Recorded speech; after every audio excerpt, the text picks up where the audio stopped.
Bismillahirrahmanirrahim. Assalamualaikum warahmatullahi wabarakatuh. Para pemirsa yang dirahmati Allah, pada perjumpaan kita kali ini kami akan menyajikan kajian dari Kiai Haji Mukhlason Rosyid atau Gusan dari Mojokerto. Marilah kita simak bersama. Assalamualaikum warahmatullahi wabarakatuh. Waalaikumsalam. Kula amin saking Ambulu, Gus. Badhe nderek tanglet. Ngapunten nggih.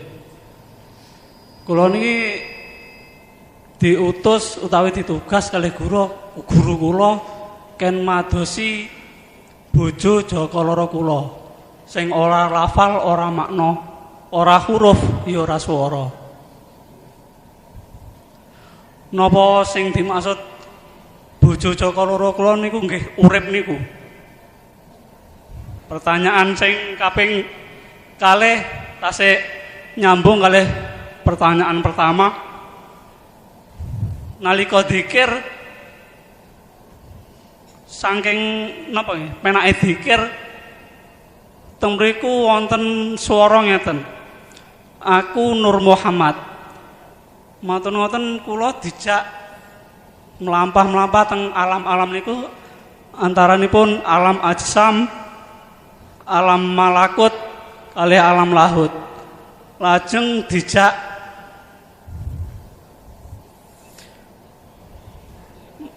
munggah malih teng langit sapitu. Mantun ngoten dijak munggah malih teng Sidratul Muntaha. Lajeng teng mriku kula kados diwejang ngeten. Aku iki urip sing sejati, ya sejatine urip. Ya aku iki sing duweni jeneng Allah. Tugasmu nyembah aku. Lah niku sak piturute. Pertanyaan kula ngeten, Gus. Ibarat yang mlampah kula niki pun leres napa niku tasik kebegal kalian nafsu. Lajeng jenengan jelasaken napa niku alam ajsam niku sing kula tasik dereng paham. Ingkang nomor 3 niki senes pertanyaan, Gus. Namung permintaan lek angsal lek diijini kula pengen foto kalian jenengan. Ampun kula akhiri wassalamualaikum warahmatullahi wabarakatuh. Waalaikumsalam warahmatullahi wabarakatuh.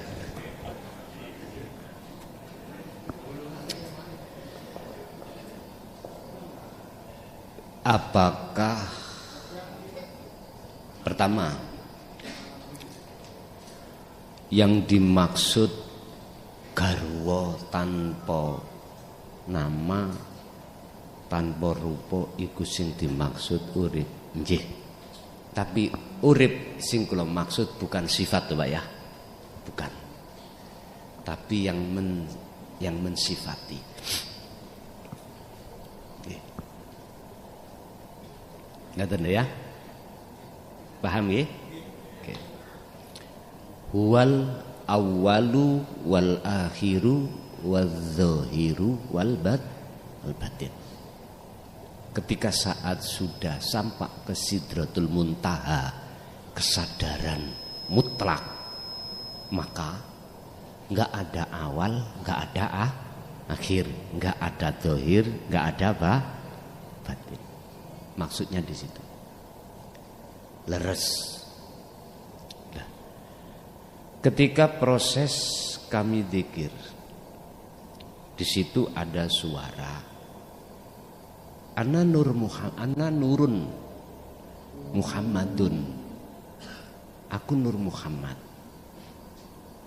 Niki proses jenengan kali kula masih ada di muka syafa. Ya. Sebab nek kula tulis ngeten. Ditulis tok mawon mari dibusak ya.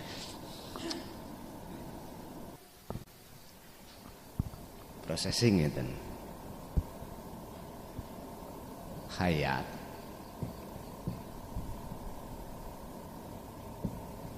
Nur Muhammad, ruh, terus jasad, terus insanul kamil.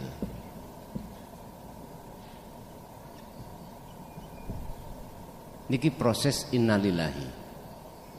Urip Nur Muhammad mudun roh jasad disebut insanul, iki proses innalillahi. Sekarang pertanyaannya, bagaimana kita mau melaksanakan wa inna ilaihi rajiun sistemnya? Syarate iki ilang, niki ilang, iki ilang, iki ilang, iki aran apa niki?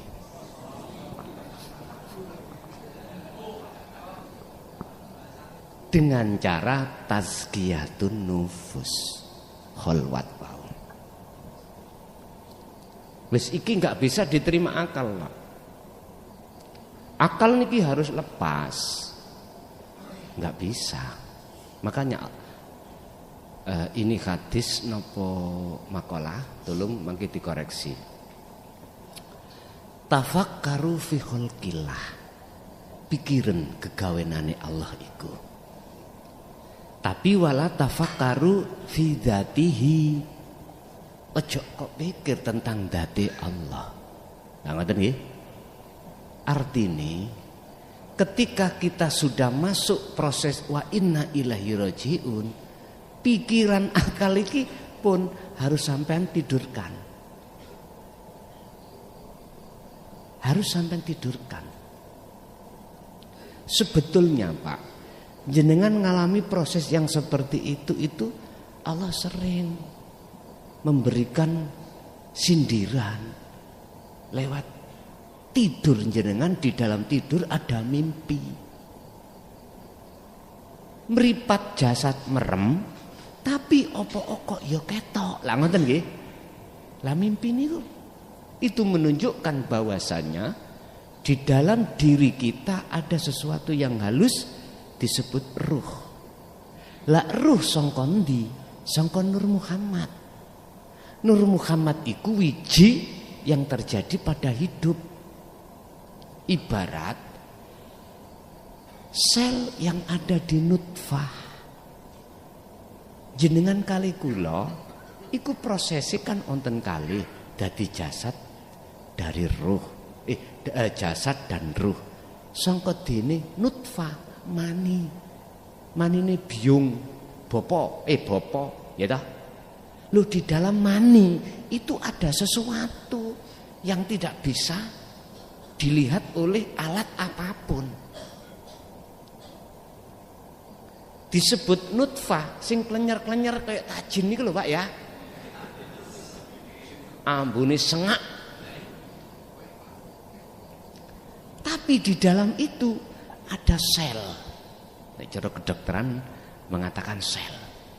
Ya iki sing disebut Nur Muhammad yang akan menjadi jenengan kali kula sebagai insanul kamil. Makanya ada dawuh, jikalau Allah tidak menciptakan Nur Muhammad, maka dunia dan seisinya tidak akan ada.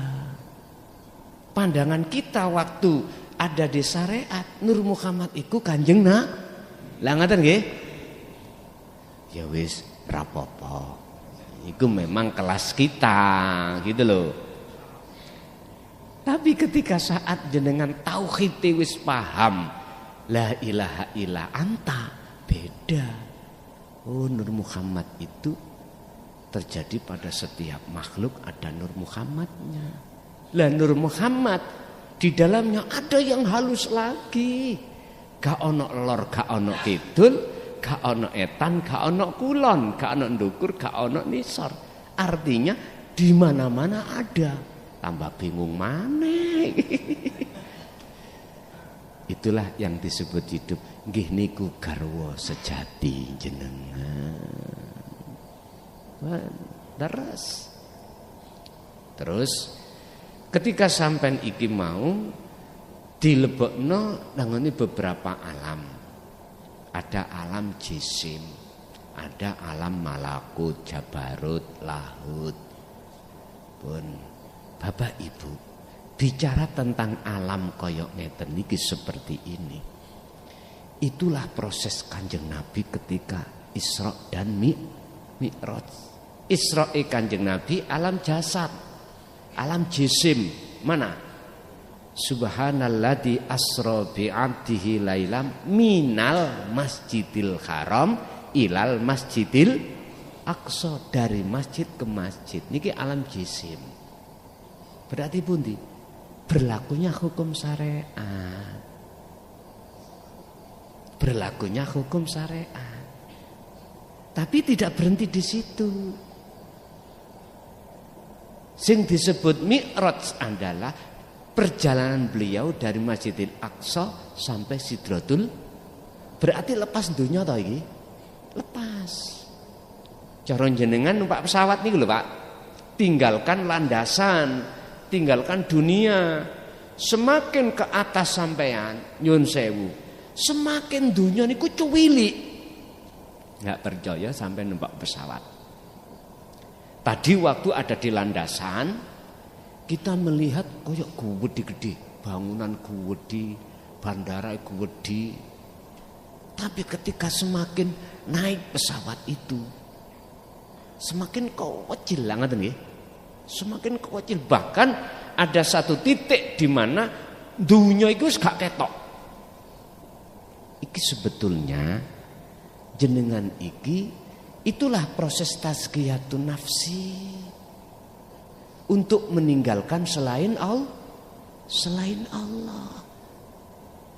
Sebetulnya ini pelajaran Isra Mi'raj, ini pelajaran terhadap kita sebetulnya. Sehingga mengapa setelah Mi'raj beliau Sidratul Muntaha, beliau dapat oleh itu sholat, kok gak dadu? Ngapunten lho, kok gak zakat? Lah ngoten nggih. Mohon maaf lho, terlalu ekstrim saya. Kok gak yang lainnya sholat? Ada apa dengan sholat? Saged kula busak niki? Niki pengetahuan mawon nggih ya. Mengke gak jauh dari perjalanan jenengan.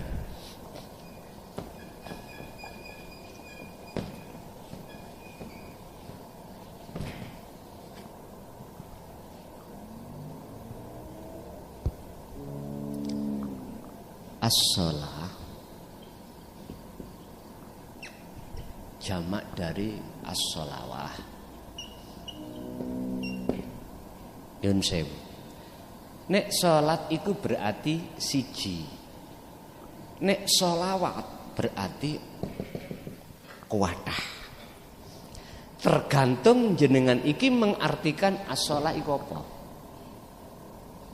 Ada ayat doa.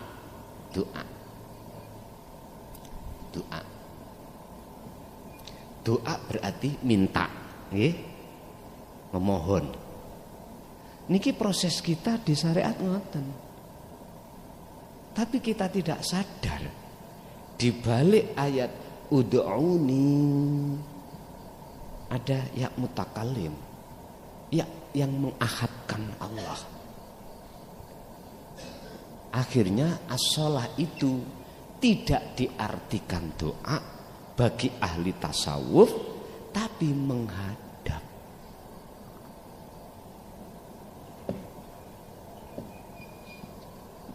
Bahasa terjemahnya adalah abdun, nyembah, menghadap.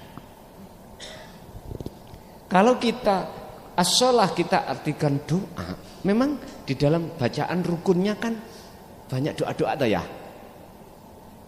Pasti kita akan menghadap makhluk, hati kita.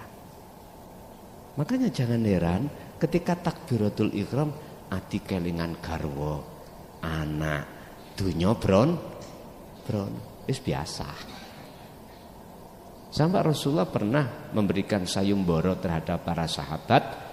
Siapa yang bisa sholat khusyuk? Ya, serban hijau dikasihkan. Nah, ngoten nggih.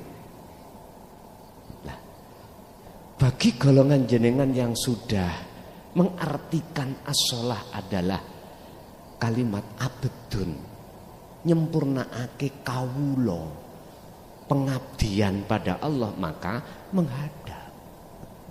Diartikan menghadap sesuai dengan ayatnya ud'uni. Niki menemui Allah dulu. Karena ada ya mutakalim yang menunjukkan pengesaan terhadap Allah. Berarti wong donga iku mestine kudu ketemu dulu dengan yang memiliki sing kita minta.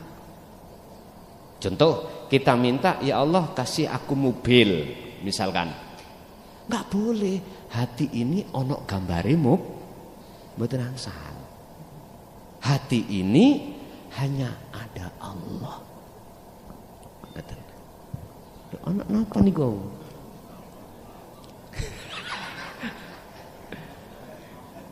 Tapi fakta di lapangan kita kebalik, Pak. Sebab sebelum astajib, kan wonten terus ayat niki. Astajib lah ngoten nggih. Astajib. Niki kan jawab. Jawabane Allah, jawab dari mana? Dari syarat yang disembunyikan ini. Berupa apa? Jikalau kau benar-benar mintanya terhadapku, Allah, ya astajib. Berarti harus ketemu dulu pada Allah. Hati harus khudur kepada Allah. Setelah jenengan wis khudur, gak mungkin sampean akan meneruskan montorin di bot.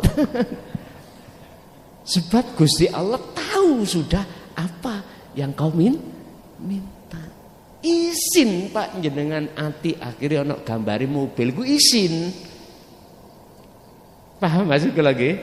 Lah, disinilah Pak yang kula sebut sebagai jenengan sudah di Sidratul Muntaha. Sidrah itu adalah kesadaran. Kesadaran. Muntaha notok. Kesadaran penuh bahwasanya kita ini bukan siapa-siapa. Kita ini tidak bisa apa-apa.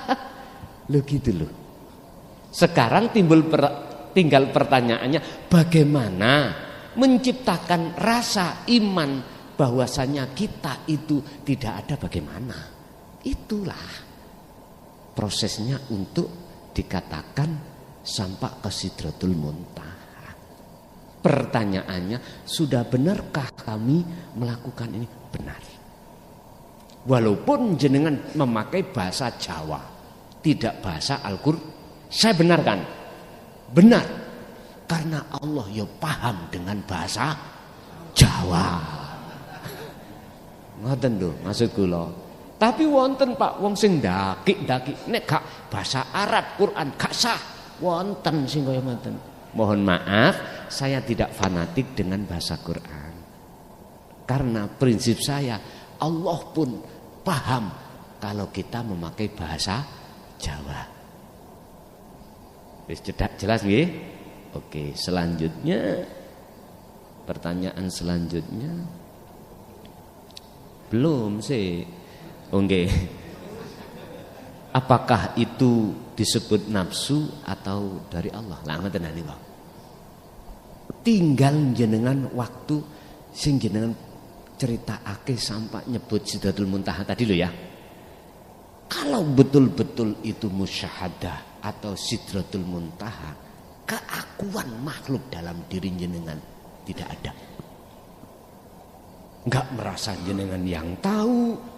Di dalam alam malakut, jabarut, lahut, alam jasmani, jisim, enggak. Yang ada dalam diri jenengan, akunya Allah. Kalau seperti ini, maka namanya nafsu yang dimaksud lepas. Sakit dipaham nggih? Tapi kalau masih merasa diri kita makhluk, berarti ini masih ada kecampuran nyun sewu. Sampai buka hikayah sejarah uzlahnya, khalwatnya Syekh Abdul Qadir Jailani. Kurang ya apa setan ngaku-ngaku sebagai Tuhan. Lah ngoten to. Lah Beliau jawabnya pakai, oh duduk kamu iblis. Lah ngoten ta. Mosok wong dikongkon leren oleh nyembah. Padahal bahasa nyembah niku hatta ya'tiyakal yakin.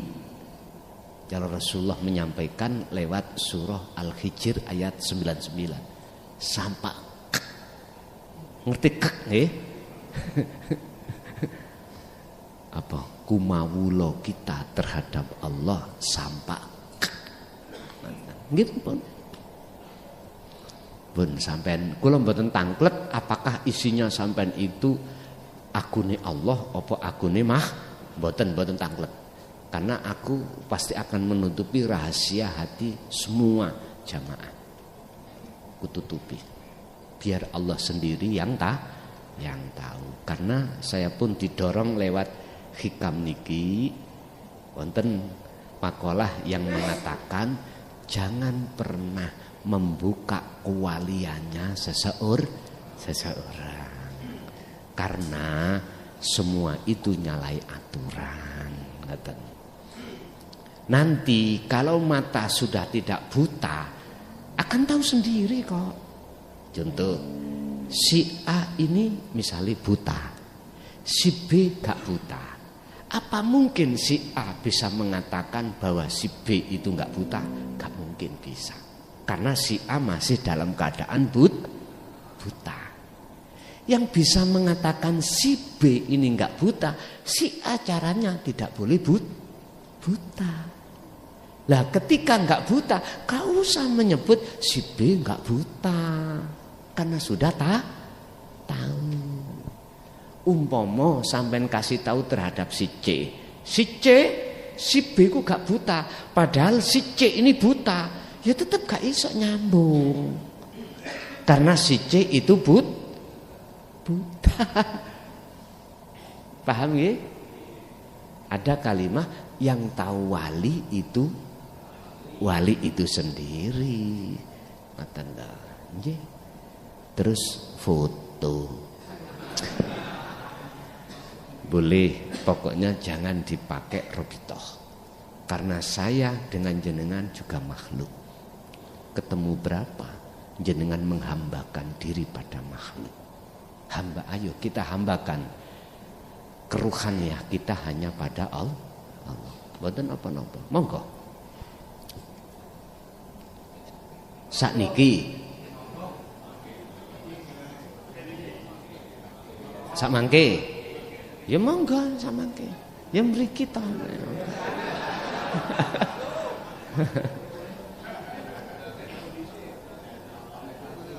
Nggih, lanjut.